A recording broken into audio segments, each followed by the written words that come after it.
Bulletin के सिलसिले को आगे बढ़ाएंगे और पंजाब सोचता रह गया, खैबर पख्तूनख्वा बाजी ले गया। पहले टूटने वाली पंजाब असम्बली का मामला लटका रह गया।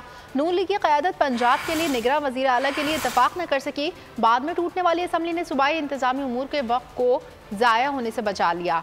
सूबाई हुकूमत और अपोजिशन के दरमियान मुशावरत रंग ले आई। PTI क़यादत ने बेहतरीन सियासी बसीरत का मुज़ाहरा करते हुए आज़म खान को निगरां वज़ीर आला पख्तूनख्वा बनाने पर इत्तफाक कर लिया। मुश्तरका प्रेस कॉन्फ्रेंस में वज़ीर आला महमूद खान का कहना था कि आज़म खान अच्छे इंसान हैं।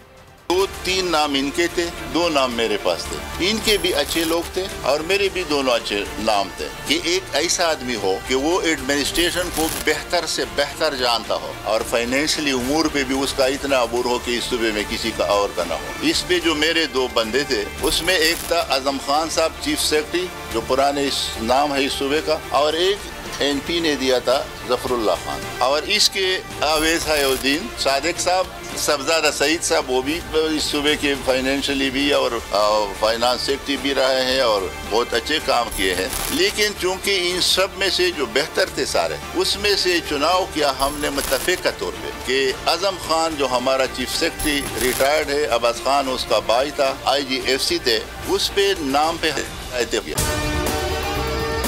और अगर आपको हमारी ये वीडियो पसंद आई है तो लाइक पर क्लिक कीजिए।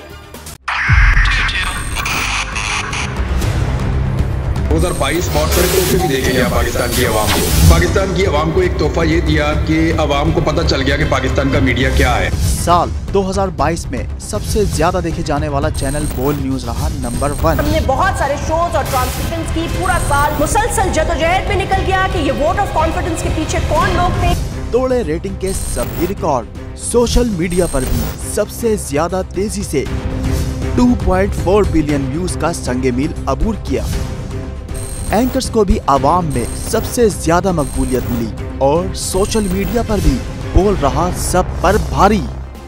सब्सक्राइब करें और बेल दबाएं ताकि कोई खबर रह न जाए।